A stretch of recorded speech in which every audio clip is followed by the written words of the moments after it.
જ્યાં સરહદના સાદ સંભળાય છે, જ્યાંના પરસેવામાં પ્રગતિના સપના રંગાય છે, એ શૌર્યની ભૂમિ આપણું વાવ થરાદ આજે હરખાય છે. કેમ કે ગુજરાતના પનોતા પુત્ર અને દેશના લોકલાડીલા વડાપ્રધાન શ્રી નરેન્દ્રભાઈ મોદી પ્રથમ વખત ગુજરાતના નવનિર્મિત જિલ્લા વાવ થરાદના આંગણે પધારી રહ્યા છે.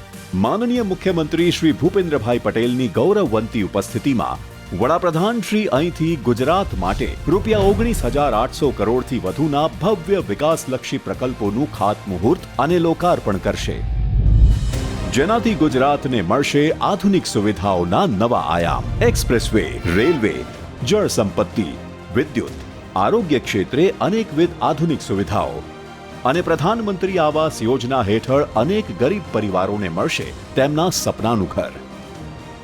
અહીં છે નિરંતર વિકાસની વાત. વિકસિત ભારત માટે બનાવીએ વિકસિત ગુજરાત. તારીખ 31 માર્ચે પધારો વાવ થરાદ.